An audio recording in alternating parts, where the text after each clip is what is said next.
Across the nation, livestock farmers are increasing their profits by converting their operations to a management practice known as prescribed grazing.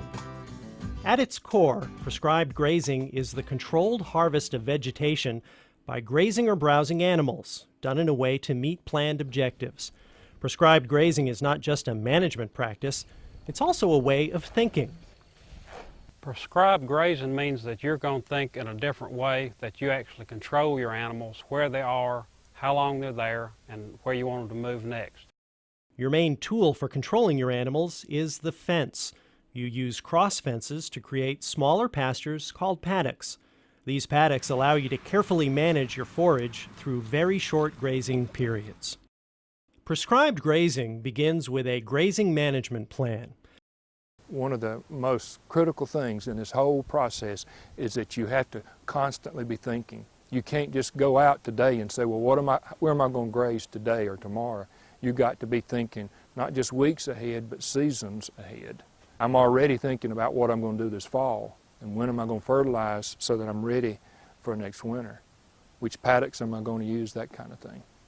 To achieve your prescribed grazing objectives, you'll take advantage of a set of supporting practices, things like cross-fencing and livestock watering facilities.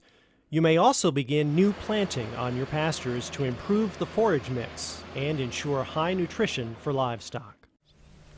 Changing from old grazing habits to prescribed grazing will benefit your farm in several ways.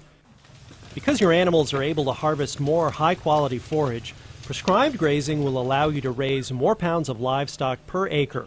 You'll see more income.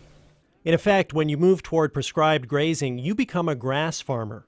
Your focus shifts to producing forage plants in your pastures. Prescribed grazing will extend your grazing season, and over time, will enable your animals to graze all year long. This will greatly reduce your need for hay during the winter and during other periods of low pasture growth.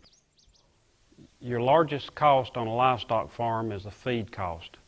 And that is from bought hay, it's from purchased concentrated feed. It can be from you producing your own hay and bringing it on the farm and feeding it in the pastures. Every farmer copes with extreme conditions like droughts or floods.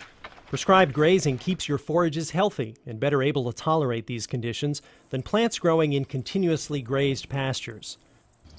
Once you begin prescribed grazing, your animals will become calmer and easier to handle. This comes from the frequent close contact you have with them. There's nothing more frustrating for you to come home from a job and realize your cows are scattered. If you have them in one place, you can check them as quick as you've ever checked them before. Prescribed grazing also helps improve the appearance of your farm.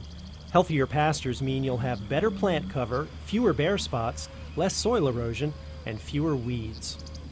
The whole resource base is improved everywhere from the stream that's not impacted to the riparian area that gets to restore back for wildlife, to the cows themselves that do much better.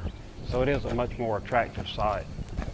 The NRCS and your local Soil and Water Conservation District are ready to help you develop a grazing management plan and determine which conservation practices will benefit your livestock operation. Get in touch with an NRCS representative today. You may think we're helping individual farmers, you may think we're helping individual communities, we're helping individual species of animals, but what we're really doing is helping people help the land.